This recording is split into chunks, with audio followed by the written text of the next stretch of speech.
Assalamualaikum warahmatullahi wabarakatuh.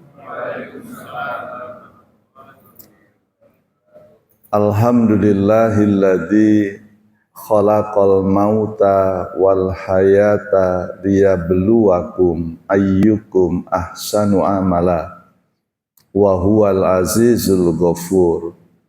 Subhanaka la ilma lana illa ma 'allamtana innaka antal alimul hakim. Rabbis shrahli sadri wa yassirli amri wahlul 'uqdatam min lisani yafqahu qawli. A'udzu billahi minasy syaithanir rajim. Bismillahirrahmanirrahim. Ya ayyuhalladzina amanu taqullaha wal tandur nafsum ma qaddamat liqad wattaqullaha innallaha khabirum bima ta'malun. Shadaqallahul adzim. Wahai orang-orang yang beriman, bertakwalah kepada Allah, dan setiap diri kalian hendaknya memperhatikan persiapan yang telah diperbuat untuk hari pembalasan. Bertakwalah kepada Allah, sesungguhnya Allah Maha mengetahui terhadap semua yang kita kerjakan. Maha benar Allah dengan segala firman-Nya. Surat Al-Hasyr ya Bapak Ibu ya. Surat ke-59 ayat ke-18.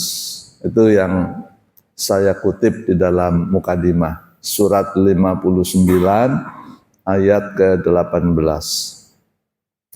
Ikhwanul muslimin wal muslimat rahimakumullah.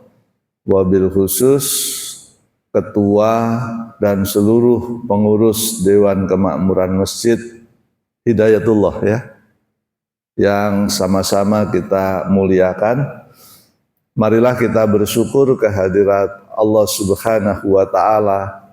Tahun ini kita diberi kesempatan untuk berjumpa kembali dengan bulan suci Ramadan, yang membuat saya juga akhirnya datang ke sini. Ya, setahun sekali kan. Tadi begitu naik ke mobil, saya tanya, jamaah kita masih lengkap Pak? Itulah lengkap tuh pengertiannya, tidak ada yang berpulang ya. Tahun lalu ke hari ini, alhamdulillah, karena umur kita bertambah terus, itu artinya jatah hidup kita akan semakin berkurang. Kita bersyukur kepada Allah, berjumpa dengan bulan suci Ramadan, penuh dengan rahmat, penuh dengan ampunan. Semoga dosa-dosa kita diampuni oleh Allah Subhanahu wa Ta'ala. Kita bersyukur diberikan nikmat, sehat, keluangan waktu, sehingga pada pagi hari ini kita dapat hadir menunaikan sholat subuh berjamaah. Dan di dalam hadisnya, siapa yang melangkahkan kakinya menuju masjid untuk menunaikan sholat subuh berjamaah, mudah-mudahan setiap langkahnya dapat menggugurkan dosa-dosanya. Kita bersyukur. Bagi saudara-saudara kita yang kurang sehat, yang hari ini saya tidak tampak, yang rajin bertanya Pak Idris, ya, sedang sakit ya, usia 84 ya, kira-kira. Tadi saya cerita pada Pak Mauludin, alhamdulillah pengurus yayasan kami, Yayasan At-Taqwa di Rawamangun, itu rata-rata meninggalnya di atas 80. Dan di atas 80, alhamdulillah tidak ada kepikunan. Itu semua pengurus yang meninggal. Ada yang meninggal 89, ada yang meninggal 91. Paling mudanya meninggal 83. Dan itu tidak ada yang pikun. Ada jamaah saya di Rawamangun, orang Arab, sekarang 90, sholatnya belum pakai kursi Pak, masih berdiri biasa, 90. Alhamdulillah. Untuk saudara-saudara kita yang kurang sehat, Bapak Ibu, mari kita kirimkan surat Al-Fatihah. Semoga Allah menyehatkan beliau-beliau semua. Dan Allah merahmati beliau semua. Al-Fatihah.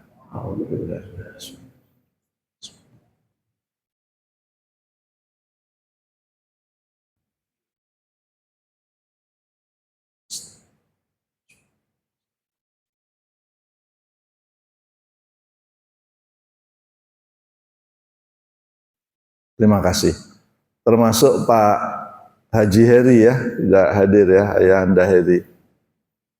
70 berapa sekarang Bunda ya? 73. Ya tadi saya bilang kayaknya 71-an deh gitu ya. Saya mudahkan 2 tahun. Salawat serta salam marilah kita aturkan untuk Rasulullah Sallallahu Alaihi Wasallam. Jadi Bapak Ibu, kalau kita bersyukur ya, insya Allah kita akan diberikan banyak kebaikan oleh Allah Subhanahu wa Ta'ala. Bapak Ibu, ibu-ibu siap buka Qur'annya enggak? Kalau ibu nggak buka Quran sekarang sampai rumah ibu lupa semua, bapak lupa semua. Di HP bapak ada Quran juga yang pegang HP. Jadi pertama, mengingat Allah dan bersyukur itu diperintahkan oleh Allah. Ya. Tolong.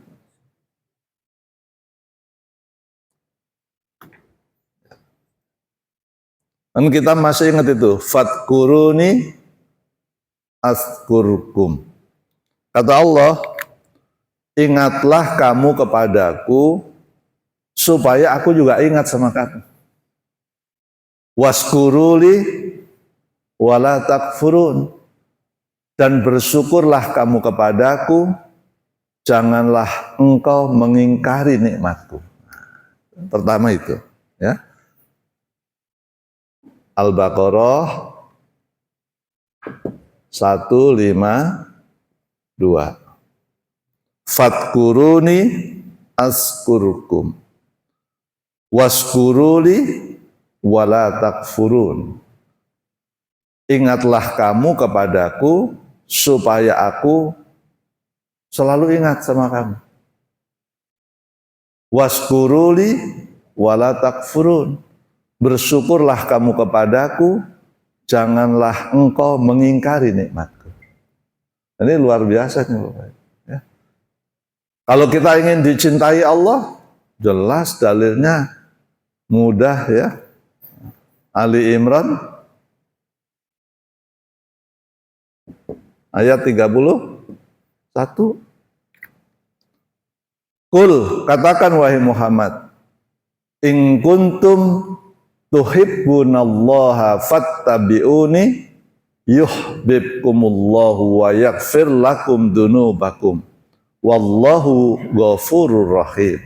Kata Allah Subhanahu wa Ta'ala, katakan wahai Muhammad, jika kamu mencintaiku, maka ikutilah jalanku, kata Allah. Niscaya aku mencintai kamu.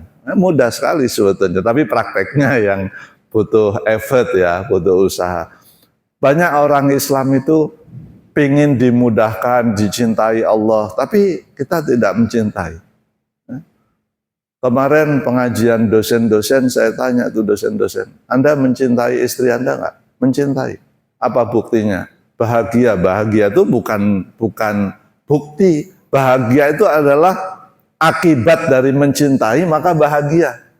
Apa buktinya saudara mencintai? Selalu ingat Pak, itu boleh, itu mencintai. Selalu ingat istri. Yang perempuan juga saya tanya, apa buktinya saudara mencintai suami? Bingung, kemana? Ini pelajaran ini. Jadi kata Allah, kalau kamu mencintaiku wahai Muhammad, maka ikutilah jalanku. Ikutilah perintahku kalau kamu cinta sama saya. Jadi saya itu mencintai istri saya, kalau apa yang dilarang oleh istri saya, ya saya tinggalkan. Dia nggak suka, kalau saya terus kerjakan dia nggak suka. Apa yang dia suka, saya kerjakan, kan gitu kan? Sama saja dengan Allah. Jadi kalau kita mencintai Allah, Bapak Ibu, apa yang diperintahkan, kerjakan. Yang dilarang, tinggalkan. Pasti Allah senang dong. Allah senang. Pasangan hidup kita juga begitu. Sama saja. Nah, jadi kalau kita ingin dicintai Allah, maka ikutilah jalannya. Ini saya masih mukadimah. Ini kan kita sampai siang ya Pak Mudin ya. Siang ya. Jadi saya cerita mukadimah supaya bersyukur tadi itu. Fadkuruni azkurkum. Ingatlah kamu kepadaku supaya aku ingat pada kamu. Kalau kamu mencintaiku, ikutilah jalanku, maka aku akan mencintaimu, kata Allah. Nggak ada saya kira yang hadir ini nggak ingin dicintai Allah. Nggak ada. Kita semuanya ingin dicintai Allah. Kalau sudah Allah cinta, apa yang kita mau ya Allah ikuti. Kecuali sesuatu yang kita minta itu menurut Allah nggak baik, nggak akan dikasih. Karena Allah cinta, takut kita celaka. Nah, jadi Bapak Ibu sekalian, bersyukur itu ya penting dalam hidup kita. Ini ya, keutamaan deh saya tulis, keutamaan.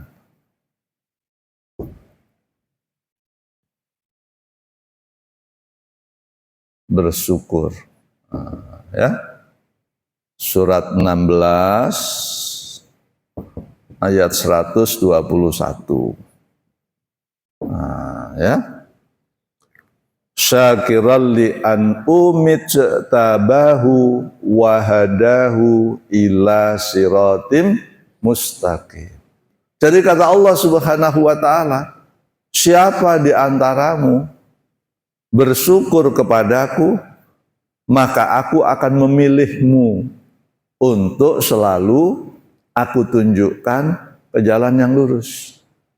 Jadi orang yang bersyukur kepada Allah Subhanahu wa taala itu akan selalu diberi hidayah. Maka ketika sholat ihdinas siratal mustaqim, kata Allah, ya bersyukur aja kamu, nanti saya tunjukkan jalan yang lurus. Nah, kita ini masalahnya manusia secara umum itu hatinya fragile. Apa itu fragile? Mudah retak, mudah pecah, mudah tersinggung, mudah sakit hati, dendam, itu fragile. Maka kalau orang beriman mestinya tidak mudah retak. Ya, hati manusia itu kan fragile kan. Surat 70 ayat 19. Innal insana khuliqa haluan. Manusia itu aku ciptakan suka keluh kesah, atau itu orang manusia, bukan orang beriman. Jadi kita harus beda ini. Udah ikut kuliah subuh nahan kantuk, kok masih ngeluh aja, itu fragile. Ya, hatinya tidak kokoh. Makanya masih keluh kesah.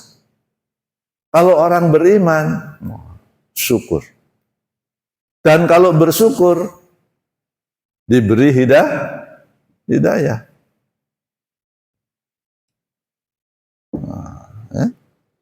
Syakiran li an tabahu wa hadahu ila siratim mustaqim. Dipilih, tunjukkan jalan yang lurus.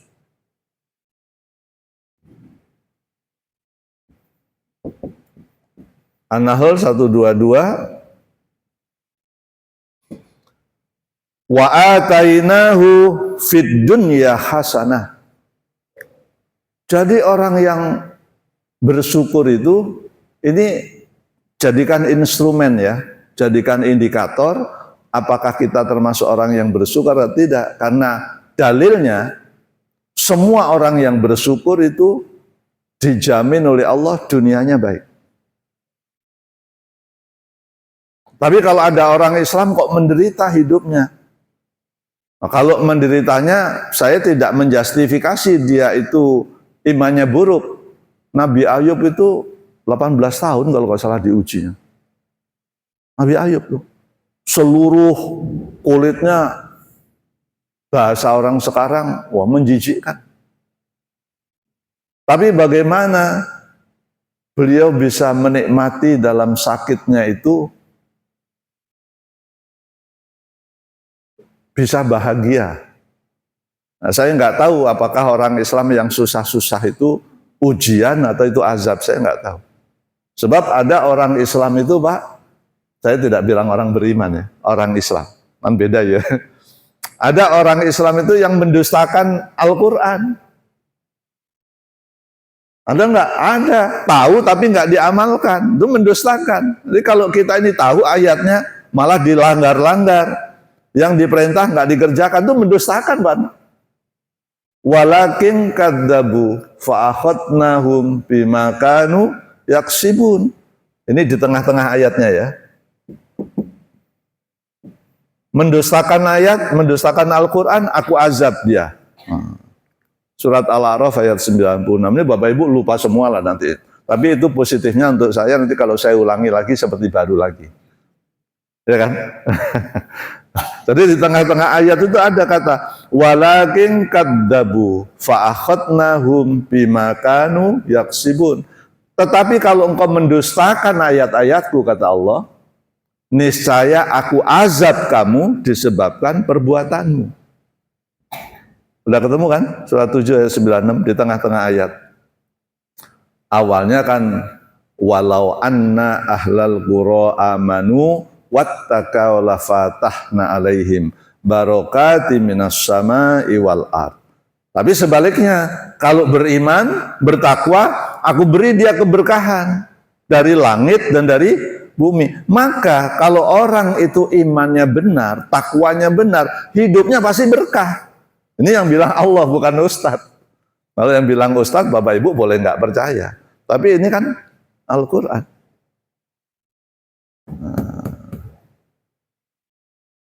Jadi gampang ngukurnya, saya imannya benar apa enggak. Kalau iman saya benar, kata Allah, berkah hidup saya. Kok ini menderita? Menderita masih dibagi dua.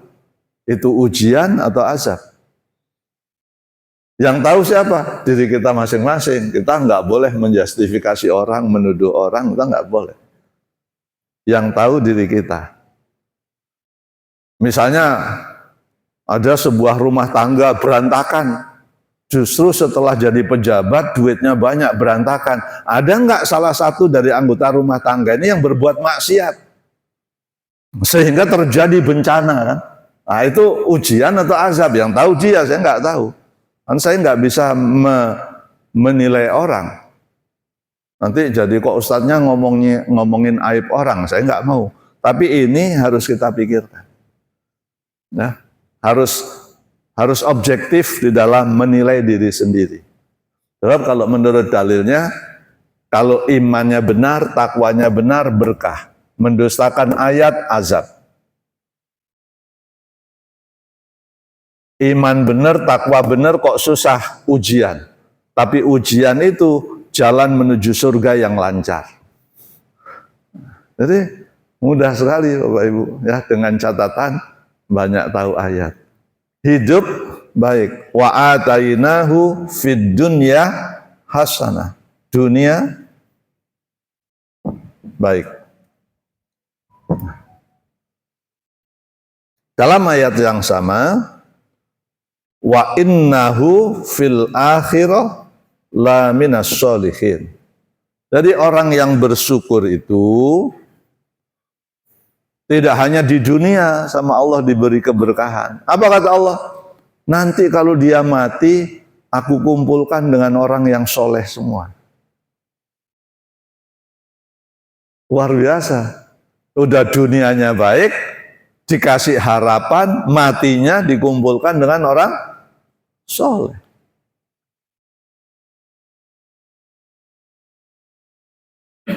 Di akhirat dikumpulkan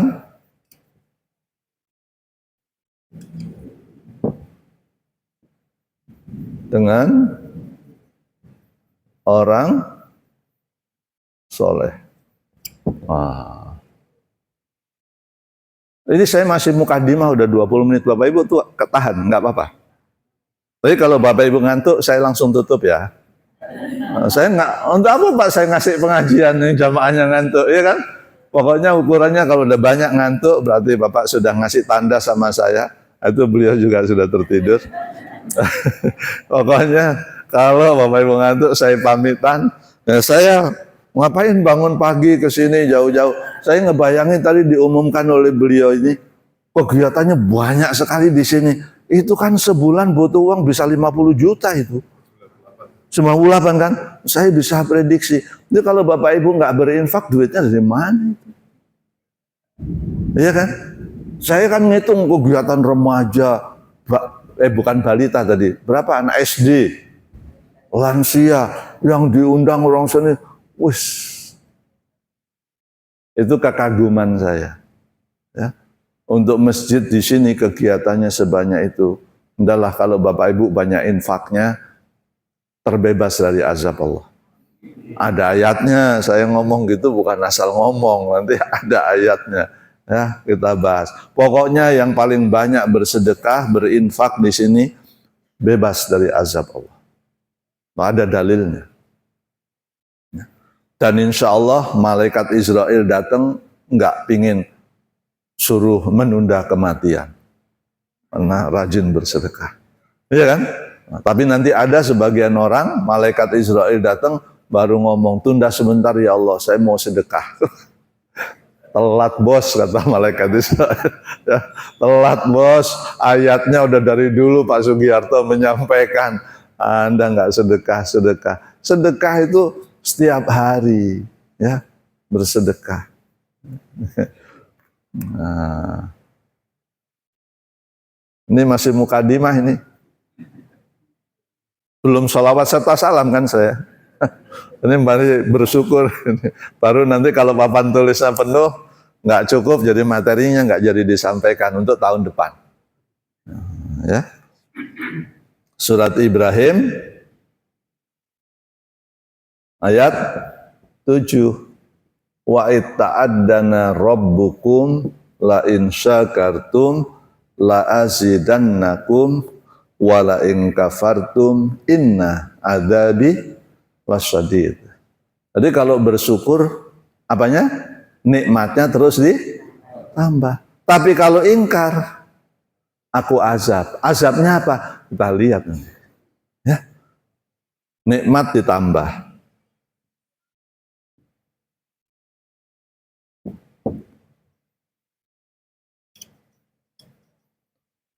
Bukti nikmat ditambah, ya Bapak rasakan, Ibu rasakan aja. Semakin hari semakin tentram nggak? Semakin bahagia nggak? Loh, nikmatnya kan ditambah. Lah ini kan tambah tua kok tambah menderita. Wah ini nikmatnya bukan ditambah, itu dikurangi. Ya. Bapak Ibu kita semuanya ini mati. Tapi harus dijaga ya, saya ngajak saja. Ya saya sih masih muda ya sekarang. Harusnya sih pensiunnya udah lama, cuma karena dosen aja belum pensiun. Tiap pagi jalan. Jalan di rumah, jalan di luar tiap pagi. Minumnya diingat-ingat, sudah 2 liter belum hari ini. Tidurnya masih gampang tidak? Bangunnya gampang tidak? Badan dirasa-rasa. Ngerokok berhenti. Saya memang nggak ngerokok. Karena tidak mau istri saya susah gara-gara saya. Cita-cita besar saya itu. Ayah pasti meninggal tapi nggak mau membuat bunda capek. Lalu tiap hari dipikirkan tuh. Harus dikelola, hidup itu dikelola dengan baik. Ada self-awareness, kesadaran diri. Jadi semakin hari harus semakin bahagia dan semakin selesai dengan urusan dunia. Karena apa? Salah satu bekal kematian itu adalah ketenangan jiwa. Jiwa mutmainnah. Logikanya kalau nikmat ditambah, berarti kan tambah bahagia dong. Tambah tentram dong. Kok ini kok tambah gelisah, tambah banyak masalah, masalahnya ya anak-anak lah, ya mantu. Ah ini perlu bertanya. Perlu bertanya. Seharusnya semakin tambah umur, semakin bahagia, semakin tentram karena matinya semakin dekat. Ya kan? Sementara untuk bekal kematian, surat 89 ayat 27 sampai 30, ya ayyatuhan nafsul mutmainnah, wahai jiwa yang tenang, jiwa yang tentram, jiwa yang sejahtera, irji'i ila rabbiki, kembalilah kamu kepada Tuhan, radiyatan mardiyah, dengan hati yang puas dan diridhoi Allah Subhanahu wa taala. Fadkhuli fi ibadi, baru mau dicabut nyawanya aja malaikat sudah bilang, Allah sudah bilang, berkumpullah kamu dengan jamaah-jamaahku, orang-orang yang ahli ibadah. Wadkhuli jannati. Jadi ciri-ciri kita mau masuk surga itu sudah terasa dari sekarang, Pak. Tentram nggak hati kita? Hidup kita tentram nggak? Sejahtera? Kalau banyak masalah, ini jangan-jangan ini sudah hawa-hawa neraka. Kok hidup gelisah, banyak masalah. Nah, jangan-jangan Nabi Ibrahim itu yang dibakar Nabi Ibrahim ya? Itu justru merasakan kenikmatan ketika dibakar itu. Nah, yang lain-lain biasa aja. Tapi bagaimana level iman kita menghadapi masalah bersyukur? Levelnya harus sampai situ. Ya, menghadapi masalah kok bisa bahagia itu gimana caranya? Bapak Ibu sekalian, luar biasa. Baru apa? Wadkhuli jannati, memasuki surgaku. Jadi surga itu diawali dengan ketentraman batin, ketenangan. Kalau mau tenang gampang, udah jangan berbuat maksiat, udah. Jangan melanggar aturan Allah. Oh, itu cuma satu kalimat. Kalau mau tenang jangan melanggar aturan Allah. Gelisah itu yang bikin kita sendiri karena melanggar aturan Allah. Nah, dan ini penting kita bungkus, kata Allah, wa may yaskur fa innama yaskuru li nafsi. Nah, sesungguhnya kata Allah, jika kalian bersyukur, kalian itu bersyukur untuk dirimu sendiri. Walaqad ataina Luqmanal hikmata aniskur lillah wa may yaskur fa innama yaskuru li nafsi wa man kaffara fa innallaha ghaniyun hamid. Jadi kalau kita nolong orang, itu pikirannya harus sampai begini Bapak Ibu. Saya nolong orang karena saya perlu menolong orang, bukan orang itu yang butuh kita. Karena Allah bilang siapa yang bersyukur, sesungguhnya kebaikan bersyukur itu kembali kepada dirimu sendiri. Jadi kalau kita bersedekah, itu artinya bukan masjidnya perlu. Masjid ini nggak ada orang sedekah, memang masjidnya nangis. Masjidnya menderita. Itu sama seperti begini. Seluruh manusia di muka bumi nggak ada yang bersyukur. Memang Allah jadi maha kecil. Allah maha miskin. Kita bersyukur itu karena kita perlu bersyukur, karena dari bersyukur itu kebaikannya akan kembali pada wa may yaskur fa innama yaskuru li nafsi. Lihat ini kalau orang nggak bersyukur. Nah, apa kata Allah? Nanti aku jadikan kamu kelaparan dan ketakutan. Lihat aja. Yang tadinya dibuat tenang, tentram, sejahtera, tapi nggak bersyukur, nanti kamu merasakan tuh hidupmu takut, gelisah, khawatir, cemas, banyak masalah. Nah, ini mukadimah nih Bapak Ibu ya. Salawat serta salam marilah kita haturkan untuk Rasulullah Sallallahu Alaihi Wasallam. Kenapa bersolawat? Innallaha wa malaikatahu yusalluna 'alan nabi. Ya ayyuhalladzina amanu sallu 'alaihi wa sallimu taslima. Bersolawat. Kenapa? Malaikat Jibril pernah bilang kepada Rasulullah Shallallahu Alaihi Wasallam ketika Rasulullah mau berkhutbah naik mimbar, satu di antaranya celaka wahai Muhammad.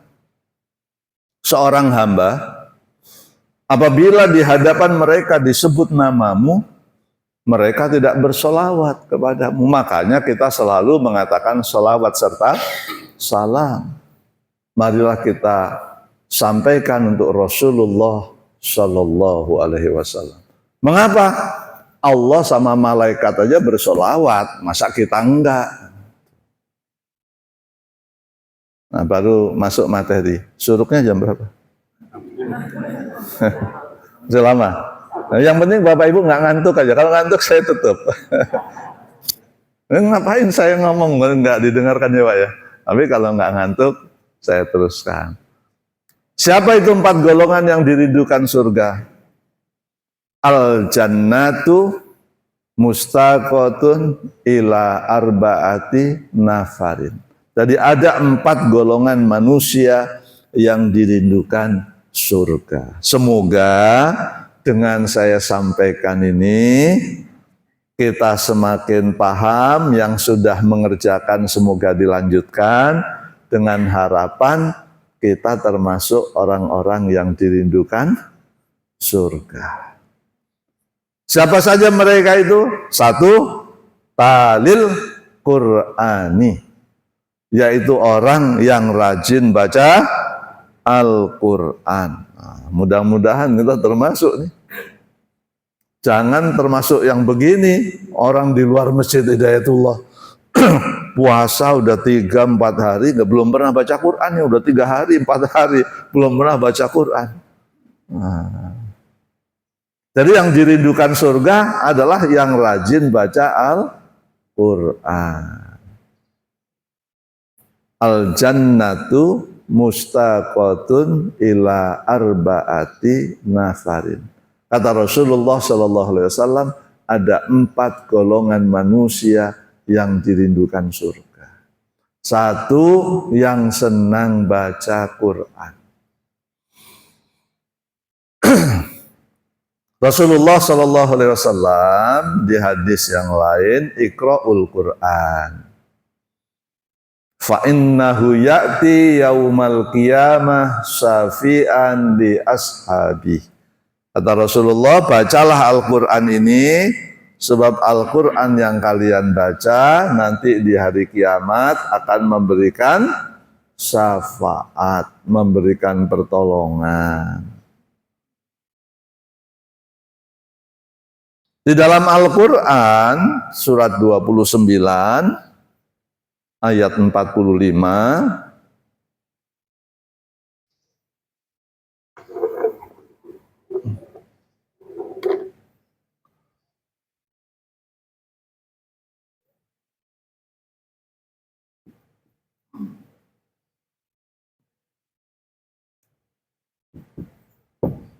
ada kata-kata rajin ya.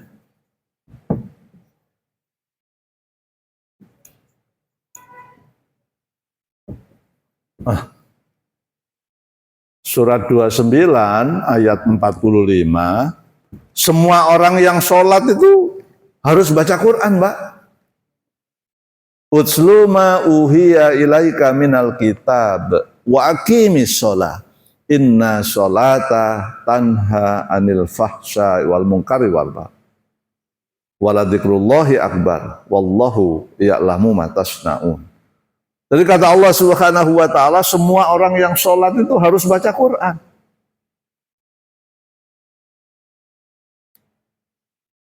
Ustadz, saya udah terlanjur nggak bisa baca.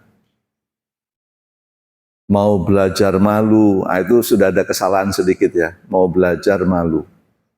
Dan yang sudah pinter, jangan di luar masjid ngomongin temennya yang baru belajar. Cerita-cerita sama istrinya, sama anaknya. Ternyata bapak baru tahu, nak. Bapak itu udah umur 70 baru belajar. Itu juga zolim itu. Nggak usah ngomong-ngomongin gitu. Di bulan Ramadan ini 1 huruf aja kebaikannya 10 kali. Jadi ada orang belajar, nggak usah diomong-omongin di luar. Nanti kalau beliau mendengar kan malu, kasihan. Jangan ada orang mau belajar harusnya dipuji-puji. Subhanallah. Saudara kita umur 70-an masih mau belajar baca Al-Quran. Kan ilmunya baru nyampe sekarang. Dulu keluarganya memang nggak mempelajari Al-Quran. Alhamdulillah, harusnya dapat apresiasi. Ini kok malah dijadikan omongan, memang. Jangan. Jadi luar biasa nih Bapak Ibu sekalian, ya, baca Quran. Ustaz, saya udah terlanjur katarak, udah tebel banget Ustaz. Mau belajar sebetulnya, saya mau belajar Ustaz. Tapi nggak bisa, mata saya lihat. Oh, masih ada peluang nggak? Ada.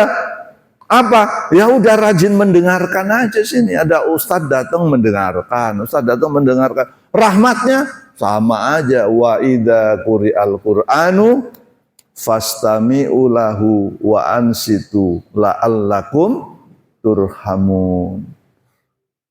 Udah nggak bisa baca, datang aja mendengarkan temennya yang baca Quran, dapat rahmat juga.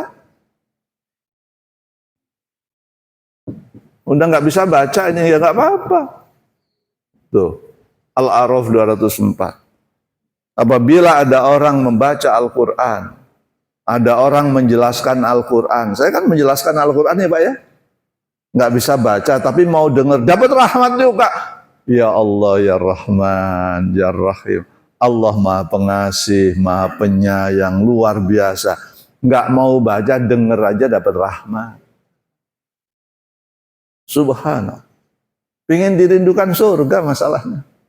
Ya udah rajin hadir ke majelis taklim aja, mendengarkan kajian. Nih. Jelas. Baca Quran. Ya, Bapak Ibu. Sudah begitu Allah janji lain. Surat 17 82. Wa nunazzilu minal Qur'an ma huwa shifaa'un wa rahmah. Orang kalau sering dengar Al-Quran, baca Quran, banyak sifaun, banyak yang menyembuhkan, dalam hatinya tenang, tentram. Ini Bapak Ibu sekalian. Maka aneh kalau ada orang Islam, ya masih Islam sih ya, belum beriman sih. Hatinya gelisah, banyak masalah. Ini berarti jarang berinteraksi dengan Al-Quran. Harusnya sehari 2-3 kali itu minimal buka Quran. Baca, oh lupa, hafalkan lagi, lupa. Saya kadang-kadang masih hafal ayatnya tapi surat apa itu, lupa cari lagi itu. Kadang-kadang bacaannya ingat, suratnya lupa, ayatnya lupa. Jadi itu diulang-ulang. Karena apa? Wa nunazzilu minal Qur'an ma huwa shifa war rahmah. Dalam Al-Qur'an itu banyak sifatnya, sifaun yang menyembuhkan. Banyak rahmatnya. Subhanallah. Tapi masalahnya untuk bisa dapat sifat, dapat obat, dapat rahmat, yang baca Quran kata Allah harus menjaga kesucian dirinya. Jangan berbuat maksiat. Jadi orang yang pingin dapat obat kalau baca Quran itu harus menjaga kesucian dirinya, harus toharoh. Innahu laqur'anun karim fi kitabim maknun la yamassuhu illal mutahharun. Ya. Surat 56 ayat 77 sampai 79. Harus taharah, harus suci. Rasulullah Shallallahu Alaihi Wasallam di hadis yang lain, khairukum man ta'alamal Qur'an wa 'allama. Orang-orang yang baca Quran itu nanti di hari kiamat dimuliakan oleh Allah Subhanahu wa taala. Orang-orang yang mengajarkan Al-Quran itu, ini janji Rasulullah SAW. Yang mengajarkan Quran akan dimuliakan oleh Allah Subhanahu wa Ta'ala. Dirindukan surga. yang belajar, yang mengajarkan dirindukan surga. Khairukum man ta'alamal Qur'an wa 'allam. Luar biasa nih Bapak Ibu.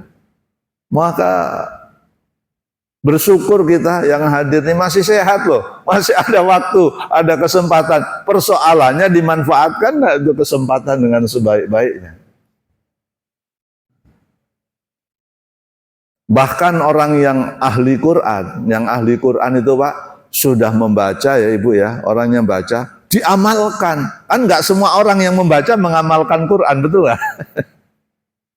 Kata Rasulullah SAW di kitab Riyadhus Shalihin, orang yang mengamalkan Quran itu disebut Pak, ini bukan tafsir. Surat Al-Baqarah dan Ali Imran itu waktu hari kiamat berebut memberi perlindungan. Jadi orang ini tidak tersentuh dengan azab Allah. Coba kalau ada kitab Riyadhus Shalihin nanti lihat daftar isinya, keutamaan baca Quran. Ada 4, saya udah 3. Tadi akan dapat syafaat kan? Yang kedua dimuliakan. Yang ketiga surat Al-Baqarah, Ali Imran berebut memberi perlindungan. Siapa itu? Yang mengamalkan Al-Quran. Ini yang ngantuk saya hitung masih 3 orang, jadi gak apa-apa. Tapi kalau sudah sebagian besar saya 3. Hari ini nggak selesai, nanti saya lanjutkan tanggal 15. Saya masih ke sini lagi. Meskipun tanggal 15 saya sudah menyiapkan tema yang lain. Ya, tapi ini aja baru nomor 1 Pak. Bapak Ibu tahan apa enggak masalahnya. Tapi habis ini saya kasih kesempatan bertanya supaya ada interaksi Pak ya. Pertanyaannya bebas semua, pasti saya jawab. Saya katakan pasti. Minimal jawabannya mohon maaf saya belum tahu. Tapi kan saya jawab juga Pak. Ya, apa aja pertanyaannya bebas. Pasti saya jawab meskipun jawabannya adalah permohonan maaf. Nah, mohon maaf saya belum tahu dalilnya. Ya. Orang yang mengamalkan Al-Quran, Masya Allah, dijamin oleh Allah dunianya baik, akhiratnya baik. Nah ada orang yang mengamalkan Al-Quran. Lihat saja, surat 16 ayat 96. Man amila soliham min dakarin au unsa wa huwa mu'minun falanuhiyannahu hayatan thayyibah walanajiyannahum ajrahum bi ahsani ma kanu ya'malun. Siapa yang beramal soleh, kata Allah, mengamalkan Al-Quran, laki-laki atau perempuan, karena beriman kepada Allah Subhanahu wa Ta'ala, ya, maka aku akan berikan hayatan thayyibah, kehidupan yang baik. Dalilnya banyak Pak. Kalau ingin punya keturunan baik, ini aja diajarkan. Ajarkan.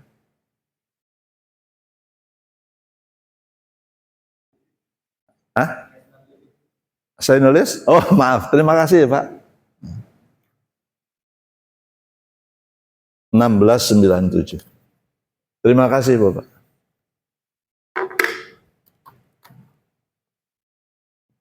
Dijamin hidupnya baik. Dan Allah bilang, nanti di akhirat aku beri pahala yang lebih baik lagi. Cita-cita kita ini masuk surga loh Pak.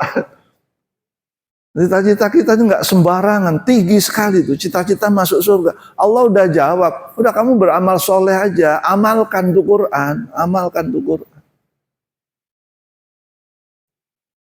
Orang Islam itu ya, saya tadi dalam perjalanan sini, masa sih di Indonesia nggak ada orang pinter, jalan aja berlubang, rusak semua, jalan tol rusak. Ini akhlaknya yang rusak.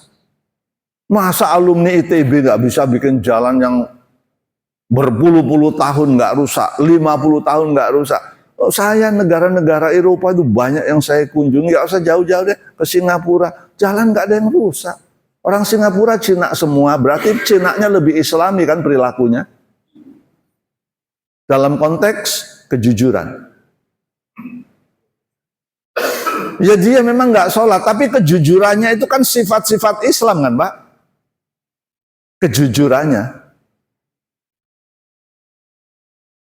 Orang Islam ini Indonesia ini rusak banget deh. Pergi haji ngantrinya 30 tahun. Ya Pak ya? Korupsi di mana-mana. Wah,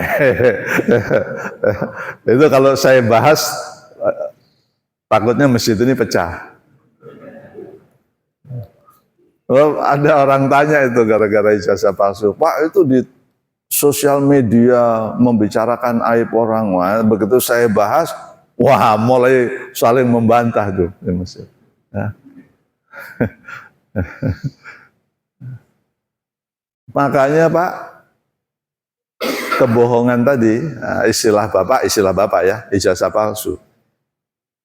Udah di dalam Al-Quran, ngurangi timbangan itu dilarang. Itu adalah kebohongan. Akibatnya apa? Kegoncangan. Ini ngurangi timbangan nih. Sini ya. Bapak bantu lagi lihat Quran. Kalau tiba-tiba gara-gara ijazah palsu. Surat 7 ayat 85 kalau nggak salah. Kalau nggak dekat-dekat situ Bapak lihat. Ngurangi sukatan. Jadi kalau berbisnis itu ukurannya harus tepat. Betul Pak? Dilarang mengurangi timbangan. Itu pengertiannya bukan dalam hal berdagang aja. Menjabat juga harus jujur. Menjabat itu harus jujur. Jadi kejujuran itu sifatnya orang Islam. Tapi kenapa yang jujur-jujur orang kafir? Nah, aneh kan? Apakah mereka masuk surga Ustaz? Kata dalilnya tidak. Karena untuk masuk surga dalilnya harus beriman kepada Allah Subhanahu wa Ta'ala. Dia hanya untuk urusan dunia. Tapi karena mengerjakan sifat-sifat keislaman, maka untuk urusan dunia dia dikasih sama Allah Subhanahu wa Ta'ala. Lihat akibatnya karena tidak jujur tadi.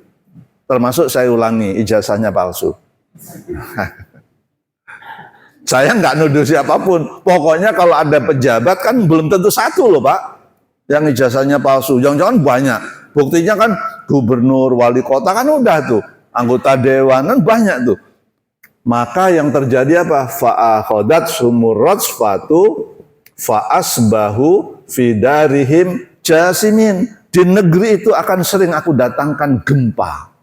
Dan engkau melihat mayat-mayat bergelimpangan dalam rumah mereka. Musibah banjir di mana-mana. Ini negara Islam loh. Betul kan Pak ya? Goncang. Jadi ketidakjujuran itu menimbulkan kegoncangan. Dalam rumah tangga aja ada yang nggak jujur. Buktikan kalau nggak percaya. Istrinya dibohongin, suaminya dibohongin. Apalagi bohongin orang tua. Wah udah gawat banget. Bohongin istrinya aja hancur rumah tangga. Itu negara sama aja Pak. Kan rumah tangga itu adalah representasi dari kehidupan bernegara. Maka perlu kejujuran. Maka nanti pemilu 2029 saya nggak nunjuk siapapun. Carilah profiling ini calon yang paling jujur, yang paling berilmu. Nanti salah gimana minimal ada ikhtiar, nyari tahu. Jangan milih orang. Ini kenapa sih kita milih pemimpin nggak bisa-bisa ya? Nah, berarti kualitas orang Islam masih rendah. Milih pemimpin nggak bisa. Kan gitu Pak.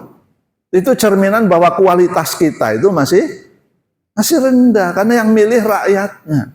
Udah pemilihan langsung, nggak pinter-pinter. Gara-gara miskin, dikasih uang 500.000, 1 juta. Nah, maka jangan jadi orang miskin. Itu. Saya nggak nyinggung siapapun ya Pak dari awal tadi ya. Cuma memberitahu gimana caranya milih pemimpin segala macam nih. Nah, ya, ini tahlil Qur'ani. Apalagi kayak imam kita tadi bacaannya enak, hafalannya banyak.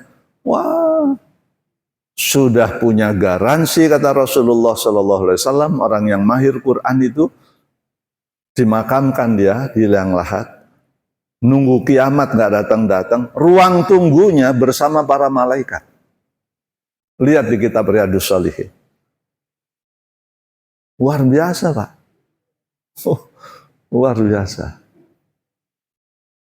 Ini orang yang mahir Quran. Maka bersyukurlah Bapak Ibu yang punya keturunan, hafalan Qurannya banyak. Bacaannya bagus. Wah, mahir Quran. Luar biasa. Bapak Ibu masih ikhlas enggak? Agak berat kan? Nanti kita lanjutkan tanggal 15. Tapi nanya dulu deh. Ada pertanyaan enggak? Habis ini saya tambah 1. Kalau tambah 1 masih ikhlas, Pak ya? Ya, walaupun yang jawab enggak nyampe 1/3. Tapi ya bagus. Terima kasih. Kenceng enggak suaranya? Mic-nya cuma 1, Pak? Ada. Coba. Itu Pak, Ibu. Nah. Ini mic-nya kayak punya artis loh. Iya kan, Pak? Luar biasa. Bismillahirrahmanirrahim. Assalamualaikum warahmatullahi wabarakatuh. Waalaikumsalam. Nama saya Mona. Oh? Mona. Ini Ustaz, kita kan semua punya orang tua ya yang sudah nggak ada gitu kan. Ya. Kemarin tuh saya baru sadar kalau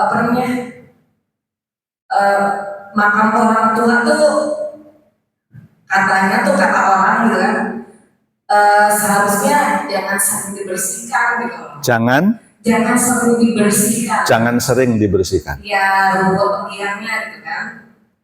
Terus kata orang itu juga, lo kalau nggak percaya lihat aja di Google gitu kan. Terus saya lihat di Google, ternyata ya memang benar gitu loh. Katanya rumput liar di makam orang tua tuh seharusnya jangan sampai dibersihkan gitu kan.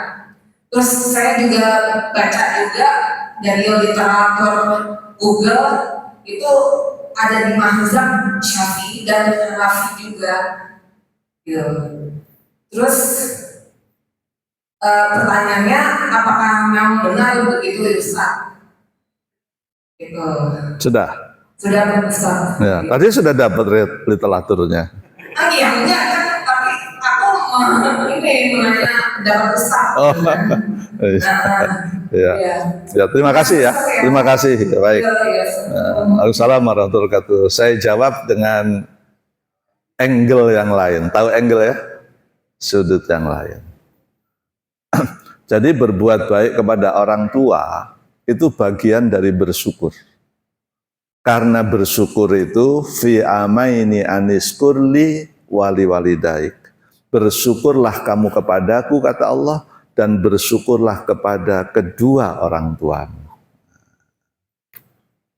Yang tema hari ini saya jawab agak panjang. Jadi tema hari ini berhenti di sini. Dan ini sebaiknya pertanyaan yang pertama dan yang terakhir.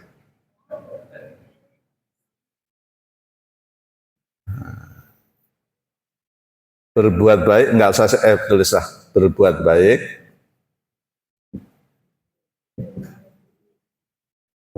kepada ortu.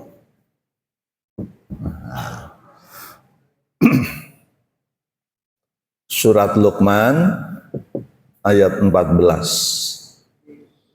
Wa wassaynal insana biwalidayhi hamalathu ummuhu wahnan ala wahni wa fisaluhu fi amaini aniskurli wali walidaika ilayyal masir.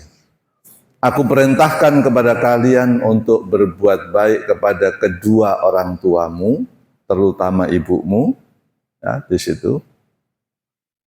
Dan aku perintahkan kepada manusia agar mereka bersyukur kepadaku, kata Allah, dan bersyukur kepada kedua orang tuanya. Bersyukur kepada orang tua caranya 2. Okay. Caranya 2. 1, 17 ayat 23, 24. Kalau orang tua masih hidup, Maka saya jawabnya lengkap aja sekalian ya. Nanti soal makam tadi tanya lagi ke Mbah aja. Ya. Kalau orang tua masih hidup, satu, pastikan engkau tidak suka menentang kedua orang tuamu. Dengan mengatakan, mama ini kan nggak tahu zaman sekarang. Papa ini tahu apa, ya? Jangan suka menentang. Walaupun kita bersyukur kepada Allah, tapi kita menentang orang tua, itu syukur kita bisa gugur. Orang rajin sholat, tapi suka nyakiti hati mertuanya, gugur itu sholatnya. Gugur dalam konteks ayat ini ya, karena ini jadi satu paket itu. Bersyukur itu kepada Allah dan kepada kedua orang tua. Dalilnya gitu kan Pak? Tidak dipisah. Atau sebaliknya, Bapak Ibu pernah mendengarkan yang penting sama orang tua itu baik walaupun nggak sholat. Ada loh orang tertentu, suku tertentu diajari berbuat baik kepada orang tuanya, tapi orang tuanya nggak ngajari sholat. Dia ke orang tuanya hormat banget. Itu nggak ada gunanya di hadapan Allah Subhanahu wa Ta'ala. Karena apa? Perbuatan baiknya itu hanya dapat sebatas urusan dunia. Paham ya? Urusan akhirat, walaupun dia menghormati orang tuanya, kalau nggak sholat ya di akhirat nggak ada gunanya. Sama aja rajin sholat, tapi orang tuanya disakiti melulu. Kan nggak boleh membentak kedua orang tua, kandung maupun mertua. Ini di ayat yang sama ya, 17 ayat 23, 24. Nggak boleh membentak. Ini di masa hidup nih. Sudah begitu masih disuruh pilih kata-kata yang terbaik. Kalau kata orang Jawa, kromo inggil. Kalau bahasa Sunda, badhe angkat ka mana Bapak? Janten sabaraha eta Bapak sadayana. Mangga dicobian. Jangan nanya terus, saya bahasa Sunda cuma itu yang tahu.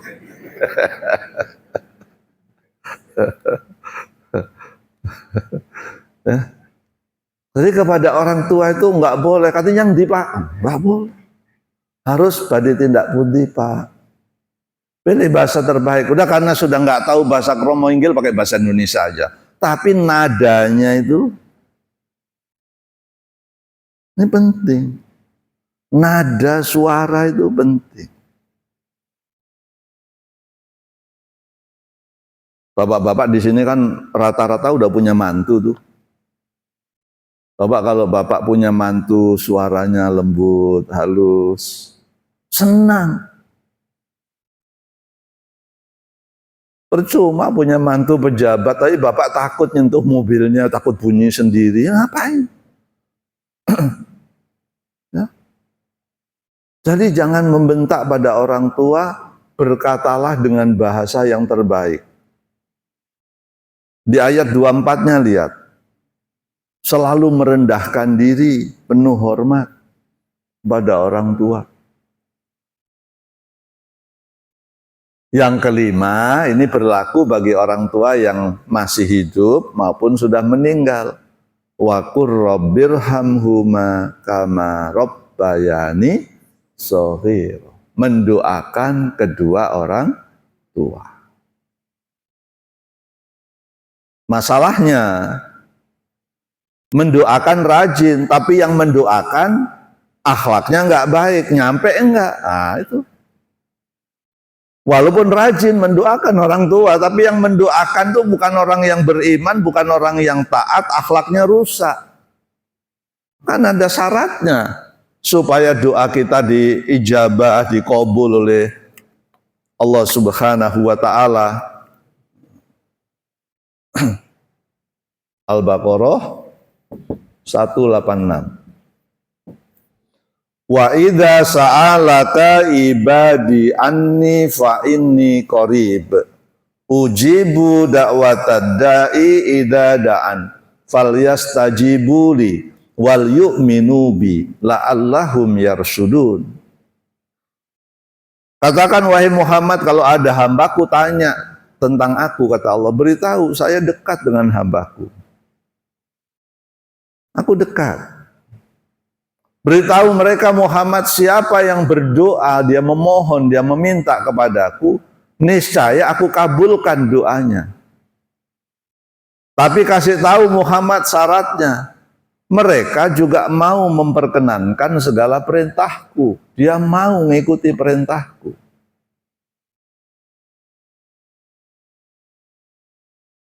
Jelas ya? Sampai di situ? Jadi supaya apa yang kita inginkan terhadap orang tua kita, doa kita diijabah, maka jadilah orang taat, kata Allah. Dia mengikuti segala perintahku. Nah, yang pertama, berbuat baik kepada orang tua begitu, dengan sikap. Yang kedua, dengan harta. Baik orang tua kita masih hidup maupun sudah meninggal, kan jelas dalilnya. Berbuat baik kepada orang tua dengan harta.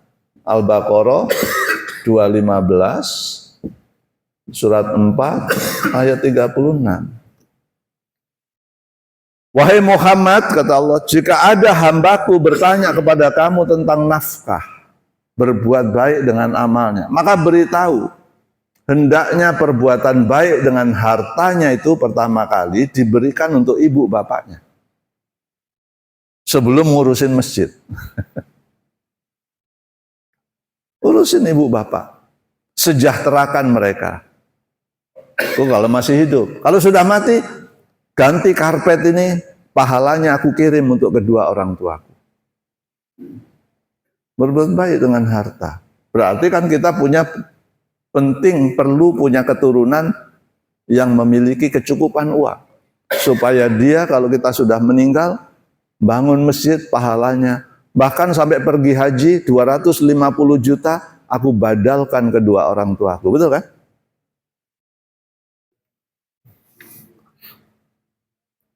Pernah kejadian di zaman Rasulullah, saya karena tiba-tiba ada pertanyaan begini, Rasulullah jalan sama siapa, memang dilarang memetik ranting pepohonan yang ada di atas makam. Mungkin itulah yang dijadikan dasar. Mungkin ya, dilarang. Kenapa? Ternyata seluruh pepohonan alasannya yang di atas makam juga semuanya bertasbih kepada Allah Subhanahu wa ta'ala. Saya kira yang dilihat di Mbah Google itu dasarnya dari situ. Ya, saya melihatnya. Karena ketika Rasulullah berjalan bersama Fulan mau metik itu, oh jangan. Karena pohon-pohon yang di atas makam ini juga bertasbih kepada Allah Subhanahu wa ta'ala. Mungkin dasarnya itu. Tapi yang saya tahu, makam itu supaya bisa ditempati orang lain sebetulnya, kecuali mungkin makam Rasul, makam itu ya sebaiknya memang diizinkan ditempati orang lain. Tapi kalau kita tanahnya masih banyak, ya silahkan aja. Tapi kalau nanti ada orang meninggal sudah nggak bisa dikuburkan, kita harus ikhlas. Makanya nggak usah dibuat yang pakai beton-beton itu supaya bisa dimanfaatkan orang lain. Karena makam anak saya saja yang nomor 2 yang menempati udah 3 orang, sayanya masih hidup. Ya, yang menempati udah 3 orang tuh, saya lihat namanya ini. Ya boleh aja, nggak apa-apa. Justru kalau kita menghalangi mereka, kasihan. Ya minimal bahasa saya kasihanlah, dosa saya dalilnya belum ada. Ya. Nah, jadi berbuat baik ke orang tua tadi harus lengkap, bukan cuma soal kuburannya. Tapi kalau masih hidup, orang tua kita, kandung, mertua, pastikan tadi, 1, jangan suka menentang, 2, jangan membentak, 3, berbicaralah, berkomunikasilah dengan bahasa yang santun, 4, selalu merendahkan diri, tidak pernah merasa lebih hebat dari orang tuanya dan mertuanya. 5, pastikan mereka, kita doakan. Yang 5, sejahterakan mereka dengan harta kita. Kalau sudah meninggal, banyak para ulama sepakat pahalanya dikirimkan untuk si fulan. ya kan? Nah, demikian Bapak Ibu, saya lihat Bapak Ibu udah capek banget lah.